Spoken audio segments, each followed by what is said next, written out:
Itong utak kanal na abogado na 'to, ayan, Toby Chanco slapped Jesus Palsis with 38 counts cyber libel case. Nganga ka ngayon boy, bakit kaya? Bakit kaya? Pero tignan muna natin yung kapalpakan ni Palsis patungkol dito. Kabobo. Oh my God. Yung viral na gumuhong Kalawa Mandog Bridge sa Davao City ay worth hundreds of millions pala. 2,221,978,777.88 million to be exact. To be exact daw Kaya naman pala 51 billion ang flood control ni Pulong Duterte noong 2020 to 2022. Totoo ba? Ikaw na magpaliwanag kuya. Yan na ba yung 51 billion ni Pulong? Nasaan na ang 51 billion ni Pulong? Yan na naman tayo, paulit-ulit na naman. Itong project, itong bridge na itong mga boss na gumuho kamakailan lamang dahil po sa nangyaring baha dito sa Davao City mga boss. For your information, nasa 2nd district po ito ng Davao Second district daw Si Pulong saan ba? City. Which is, si Congressman Pulong Duterte mga boss ay nasa 1st district ng Davao City. So Subasag si Baklang Kanal. May to be exact ka pa sa figure. Hindi mo alam, ibang distrito pala yun. Bobo ka talaga. Paano nyo i-connect yan? Ito po ay project po ng dating congressman ng 2nd district po na si Garcia. At kung makikita niyo dito mga boss, sa contract number na ito, may contract number. Hindi nag-research si Valsis. Bobo kasi. ay noong 2017 pa sinimulan itong project na ito. Ayan. So ano ngayon? Ito naman ang baklang ito na Bakla ka daw. attorney, hindi ko alam kung ano nangyayari dito.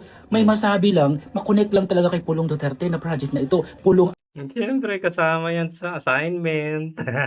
agad pag sinabing, pag may nakitang mga kapalpakan dito sa Davao City, Pulong agad, hindi nagre-research. Ayan, back to you kayo ngayon. Kayong alam nyo na. At for your information again, 3 distrito po ang Davao City. First Ay, 3 daw, Balsis, hindi isa.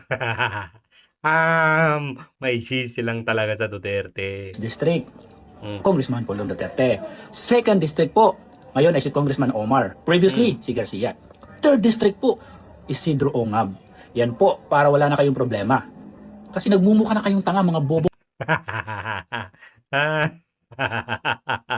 Mumukha ka daw, tanga o talagang tanga ka talaga, Balsis? Mga ungas. Gug, mga ungas. Ngayon, bago natin puntahan itong kapalpakan ng Tweety Bird, in-expose Itong Tweety Bird ni Palsis, in-expose ng Peanut Gallery. Eto muna. Bam! VP Sara files perjury case versus Trillanes. Deserve. Dapat lang. Napapanahon na. Sobra-sobra ng taon ng pinalipas. Nagtitimpi, nagtitiis. Tama na. Sampalin na din ang kaso. Magkanong danyos kaya hiningi dito?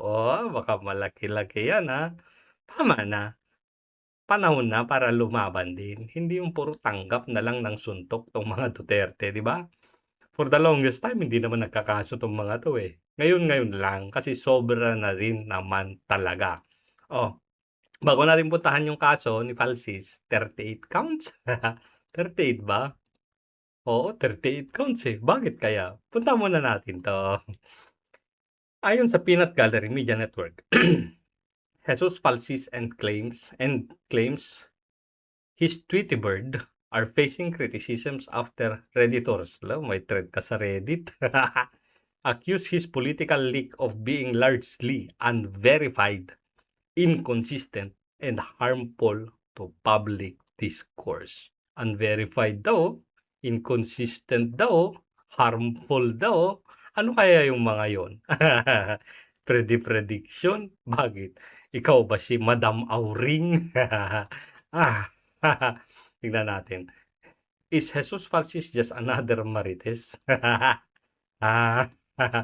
Ito yung thread sa Reddit. 2 weeks na palang palpak ang mga Tweety Bird ni Falsis. Tapos sa thread, masyado ninyong binibigyang clout tong Marvin Relio supporter na 'to. Marvin Relio supporter ka din pala.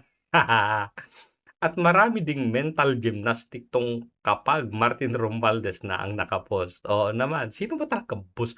Multi-boss ba ito? Dumadami na din ang mga fanboy niya sa Reddit. Pag napunta ka sa Reddit, delikado ka na. Tama na ang kakaglaze kay Falsis at mga Tweety Bird. Ang mga sinasabi niya nauna pang malaman ng Senado at Kongreso o kampo ng involved ng mga sinasabi niya. Tweety Bird na late.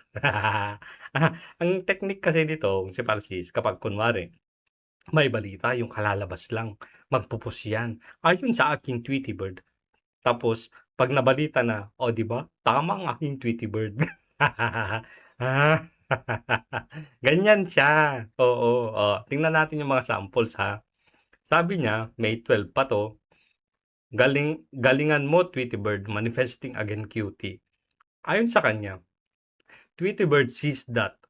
April 10 pa to.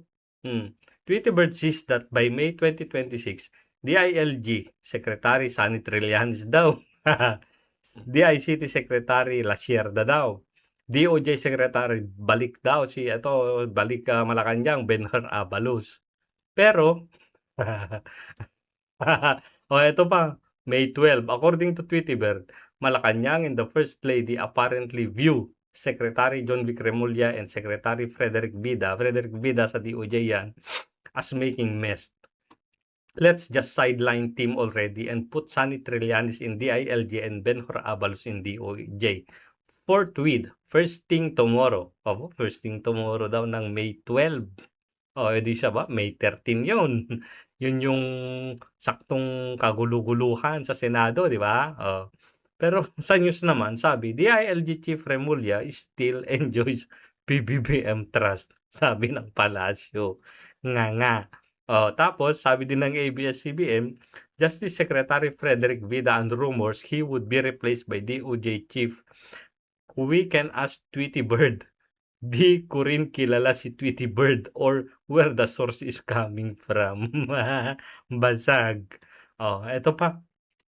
Tweety Bird says, madami nang nag-iimpake. Paalis mula sa DICT para ready to vacate na pag dumating na appointment ni Secretary Edwin Lasierda tomorrow or this week daw. Tapos, sabi ng Manila Times, DICT Chief denies resignation rumors. Basag. Eto pa, malala to. Tweety Bird says, Robin Padilla's security fired the shots. Against who and what purpose? Unclear and fog at war pa din. Pero pag yan talaga is to create a distraction for Bato de la Rosa to escape. There will be hell to pay from the Filipino people. Sabi ng GMA Online, Osaas Plus ka made first warning shot at Senate Malacanang at inamin na din ng NBI na nagpaputok daw din sila. Nasaan yung sinasabi ng Tweety Bird mo na si Robin, yung security ni Robin Padilla ang nagpaputok. Utak kanal ka talaga. Ngayon, puntahan natin to kasi masaya to. Navotas City Representative Tobias Reynald Toby Tiangco has filed 38 counts of cyber libel against Jesus Falsis, the political pundit behind several unreliable Tweety Birds before the office of the City Prosecutor of Navotas City. Bakit kaya? The filing comes as Tiangco has publicly raised allegations involving Martin Romualdez and supposed budget-related corruptions. The filing comes as Tiangco has publicly raised allegations. Dahil nga itong si Tiangco ang nagsasabing, itong si Martin Romualdez, ang boss, mastermind. Tapos, kasi tinitwist-twist kasi ni Baklang Kanal. Against that backdrop, Falsis has continued associating Tiangco with the DDS label, a tag that lawmaker has publicly rejected. Di kailangan mong patunayan ngayon yan na si Tiangco ay DDS Paano mo papatunayan ngayon 'yan? May dokumento ka bang ipapakita? Anong argumento mo diyan?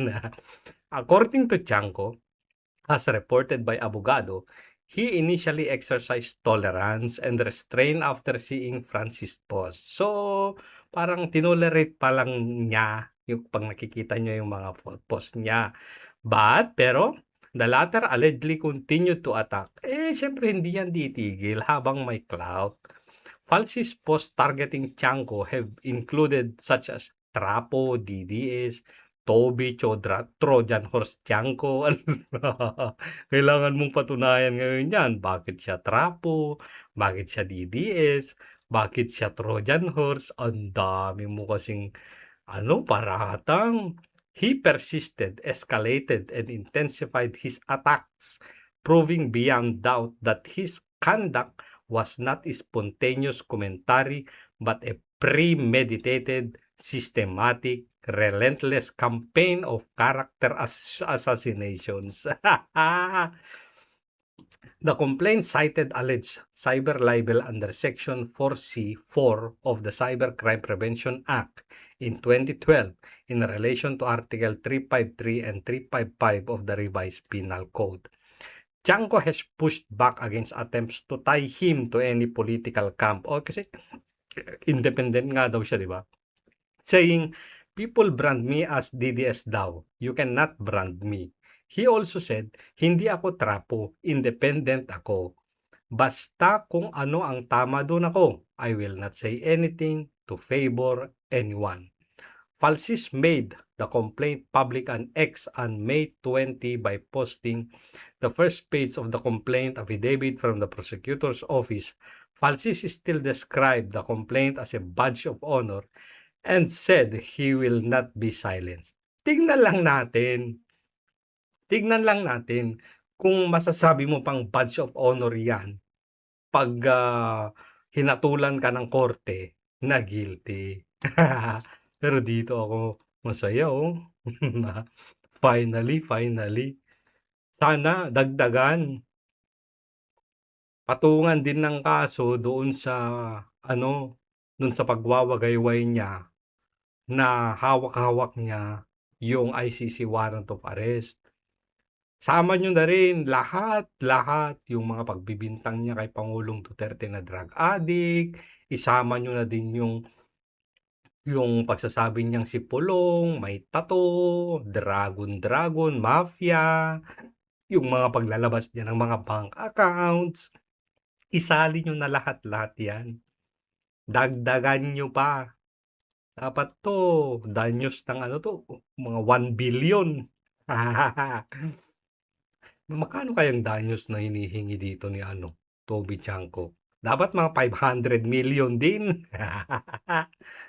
Badge of honor. Sige nga, tignan natin kung magpo-prosper yung kaso na yan at masasabi mo na badge of honor pa rin.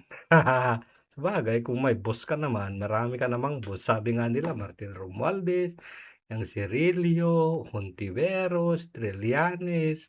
Kung 4 pa lang yung nasabi ko, kung hindi konti lang yun. Kayang-kaya nila yan. Di ba sabi nila may mga mali-mali tayong mga yan, kayang-kaya nila yan.